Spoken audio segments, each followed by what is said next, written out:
On a mine shack. It's not much, but this is Minecraft. You got a mine. And I spent the day collecting flowers and then getting completely lost. While trying to use the coordinate system, I fell So here we are. Day number 1.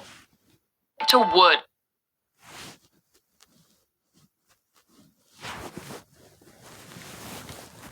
Setting everything up. Making this one. Hoping that it loads. Last video did it. Mic check. Mic check. Oh wait, I am recording. It's gonna be a silent reaction, so may sound a little bit like freaking ASMR. I'm just got up and decided to do a video. I'm sleeping like a baby.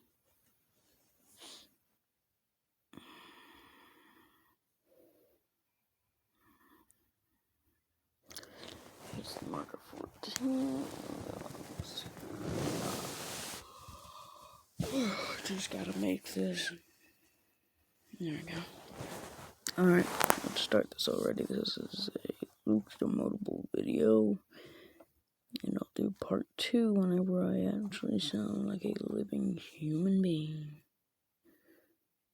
I'm not looking forward to editing the fucking video, the dang video. So here we are. Day number 1.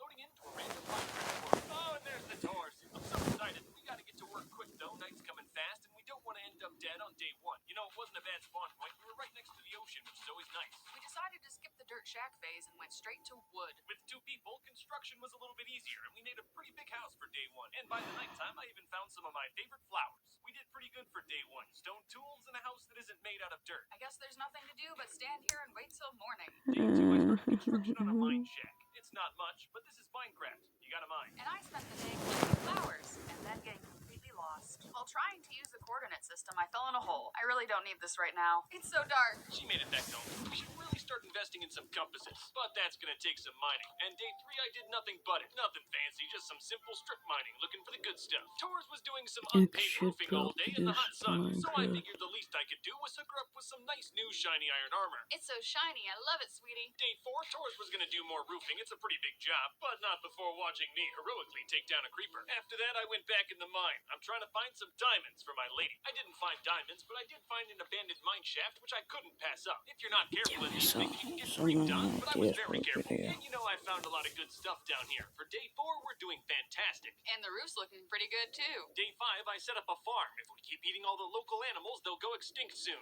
It's just a bread farm, but nothing's wrong with bread, right? Yeah, that was pretty much it. Most of the day was spent punching grass. Yeah, but it's gonna take a few days for that bread to grow, so sorry, pigs. I don't want to do this. Good news is I had enough iron for shears, so I didn't have to kill the sheep for its wool, but I did anyway. Sorry, sheep. I have a family to feed. While exploring, I found a nearby desert temple. Shouldn't be too hard to go through this thing. Of all the structures you can find in Minecraft, these ones are probably the easiest, and they have some pretty good loot too. And I know this TNT will come in handy eventually. Wow, I'm also setting up a wall. Day 6 was pretty productive. Torres was even more busy on day 6, standing perfectly still in the house, contemplating life. I said earlier we have good access to the ocean, so bright and early on day 7 I went out exploring again. The ocean's a great place to find loot. It's pretty much everywhere. Here I found coal and a buried treasure map. The map pointed to a spot right nearby, so I wasted no time and went straight to it. And with just a little bit of digging, I found the buried treasure. And it had some diamonds. Kinda cool to think that the first diamonds I found in this playthrough weren't mined. Conflict-free. And would you look at that, another desert temple. I'm gonna roll here. After adding this TNT to our collection, we'll have some serious firepower. But I gotta say the best part of the day was riding back home into a nice sunset. And look at that. Torres was right where I left her. Day 8, we started construction on some proper storage. It's one of the most important things in a Minecraft world. Well, obviously it's nowhere near as important as landscaping, but it's up there. I'm taking this storage idea from my 1000 days playthrough. I basically just put blocks of whatever I'm storing behind the chest. It looks nice. At night, Torres and I finished up the roof and attic where we'd be sleeping. Ironically, though, it took all night, so by the time we got finished, we couldn't even sleep up there. Yeah, by day 9,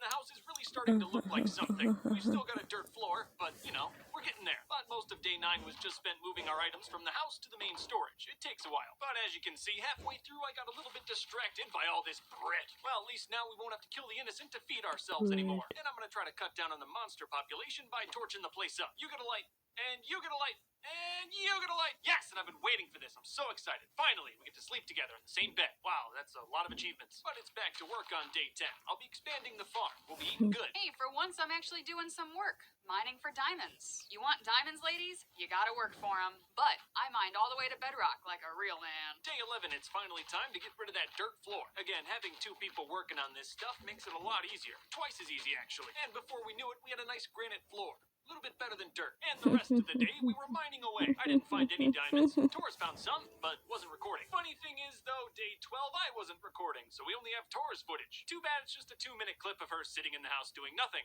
Average day. I got lots to think about. Day 13, I made a diamond pickaxe for the good of the realm. That's because I used it to mine up some obsidian. And with that obsidian, made a portal to the underworld and went to hell. And while Luke was in hell, I was in the mine for about 2 days. He would come by every now and then to drop off pickaxes and supplies. Thanks, honey. Then I got to make my first diamond sword. Gotta stay strapped. I started off day 14 by setting up a sugarcane farm. We don't really need it right now, but eventually we will. And honestly, I always forget to set these things up until it's too late. Later, I ventured out looking for cows, but honestly, I think we murdered them all in the first week. Tor spent the day setting up hedges, and they look really, really nice. Day 15, we both went back out looking for animals. Bread's good, but sometimes you need some meat. I was able to find 2 cows in a nearby swamp, but trying to get these things back to base is going to be quite the adventure. While Luke found the cows, I found the chickens. But now it's dark, we're separated, and I'm totally lost. If you look closely behind the chickens, you might notice all those monsters trying to kill me. I wanted to help, but I had my own problems. Getting these things to go over water is not easy. But I really didn't want Tors to die over chickens, so while she got him home, I guarded her. I would have happily died for these chickens. Run!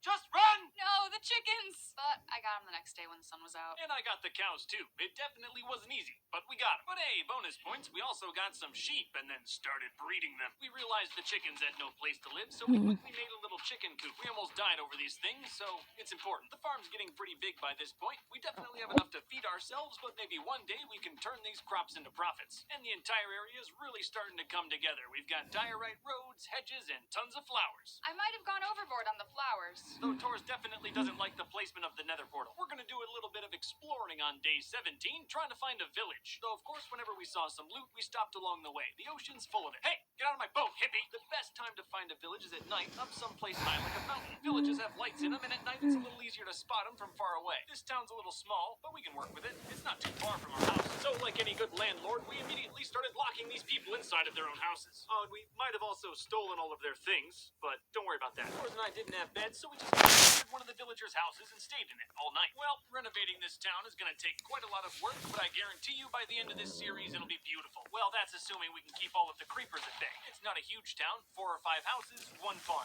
That's about all we have. Though all progress stopped immediately when I spotted a cat. Taurus really wanted one. What do you mean one? I want them all. The only reason I wanted to find a town was to find cats. I'm putting this cat in the back of my boat and I'm taking him home. You can stay there. That way you can look out the window. The town we were just at is very close by, so on day 19 I went into the nether to build a nether portal transport system. It's pretty simple. 1 block in the nether equals 8 blocks in the overworld, so if I go through this portal, I'll arrive right in the town. So now if we ever want to come to the town, we don't have to go across the ocean. How nice. But today I was nowhere near done with the nether. I'm still out here exploring. And would you look at that? I got incredibly lucky and found a nether fortress. It even had a blaze spawn. This is probably the luckiest I've ever been in any Minecraft playthrough ever. Until my sword broke. That's fine. I ran back home. It wasn't too far. But by day 20, I was back in the nether with a diamond sword ready to kill some blaze. And while my hubby was in hell, I was tending the chickens. Taurus wasn't recording on day 21, but that's fine because it was pretty much just a day filled with chores. As you can see, I did a lot of farming. Again, we have more than enough to feed ourselves at this point, and with the new village we found, we can start making some profits. But again, yeah, that was pretty much it. Just a whole day of farming. Very fun. And I've got even more farming on day 22. The land around us is pretty flat, so it's pretty easy to expand the farm. I started construction on my beach house. I'll get one way or another. At night, I moved the nether portal. Like I said, my wife didn't like how it looked. Happy wife, happy life. Day 23, we decided to put the TNT to good use. This hill is blocking the view of Taurus's beach house. I don't have a lot of experience with Minecraft and even less with redstone, so this is going to be an explosive introduction. I mean, it probably wouldn't have taken all that long to do this manually, but it's a little more fun with TNT. Sorry about destroying your home, Turtle. I'm still expanding the farm on day 24. This footage was recorded before the trade war. At night, I worked on separating the cows from the sheep. I could feel the gang wars about to start. I also cleared out some skeletons from Taurus's Dark Island. She should really put some torches on this thing. You mind your own business. Sometime around day 20, we ordered a pizza, and by day 25, it got here. So while I was standing perfectly still in Minecraft, I was eating pizza in real life. That's free crop growth, that's all I'm saying. We're still farming in day 26, though. This is 100% for profit. I've already got 64 bread in my inventory. And after a short trip through the nether, I was back in the village selling my crops to the farmer. Every 20 wheat turns out to be 1 emerald, and then I sell those emeralds to the cleric to try to level him up. Eventually, if I level him up high enough, he might sell me ender pearls, and then we can beat the game easily. Of course, there's still a lot to do on that front, but we also have more than 70 days left. Anything could happen.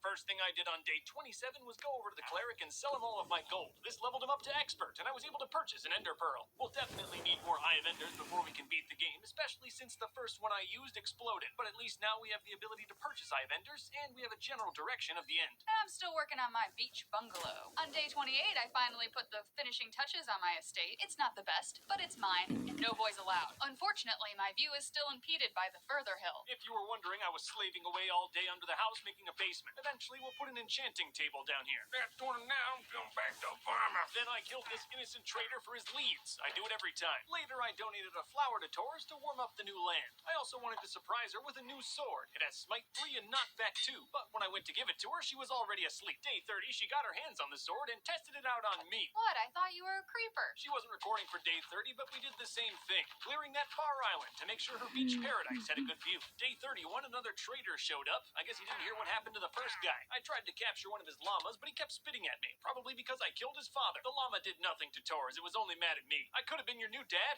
but I guess it has to be this way. I mined at night and found diamonds. Whoever said you shouldn't do this? While Luke was working hard in the mine, I began a sculpture. I don't know what it is, but it's art. You don't have to get it. I was still mining well into day 32. And I was still working on my modern masterpiece. But by nighttime, I got kicked out of our school and went exploring. I found an ocean monument while exploring, and I only knew that because Luke told me. Who needs an ocean monument? The real treasure I found were sunflowers. That smells Oh no, saucy. I'm allergic to bees! Still sailing the open oceans on day 33. Yarr. I even found Turkey. some spruce trees. It's always good to have a variety of wood. I found some good loot. All around, it was a good day. I was on fire for most of day 33, but it was for a good cause. As you can see, by day 34, the enchanting room is starting to come together, but I have to kill a lot more cows. We had to have a little alone time and decided to fish together on Taurus' private island. This is about as close as holding your hand as I could get to in Minecraft. Day 35, I farmed all day, because that's how long it takes. And I spent all day 35 giving these chickens my seed. Day 36 was Taurus' first time in the nether. She wasn't recording, though. Sorry. We were in the nether, so we could go over to the village. It's time to fix this place up. And step 1,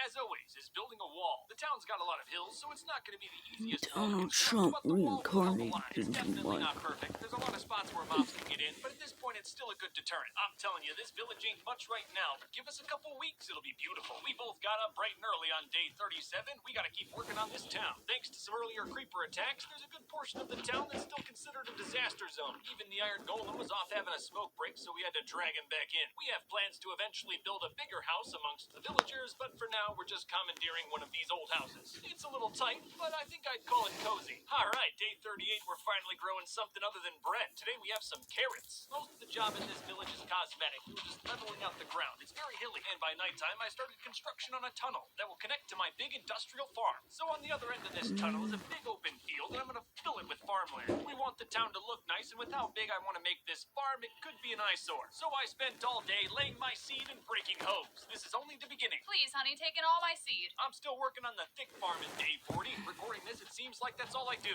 Again, we can feed ourselves fine. This is all just for frivolous profits. While my husband, the Monsanto of Minecraft, was working on his farm, I was working on my superior fair trade organic farm. Sure, it's not massive, but it's made with love. Oh, look, some totally fully grown crops. Don't mind if I do. I don't know what else to tell you guys. This farm is already pretty massive, but it's only going to get bigger. If we want to make this a bustling town, we need some sort of foundation to build it on, and this farm was just that. So I farmed through the night and only had to stop to kill the occasional skeleton. Taurus studied the side of this wall all day. Very helpful. All right. This is the last day I'm going to be working on the farm. I promise. Alright, guys. So that's the end of this part of the video. It's almost halfway. And I'm getting very sleepy. You can tell by my voice. So, the edited video is probably going to be whenever I fully wake up and I can do it. So, bye. See you guys later. Say hi to the outro.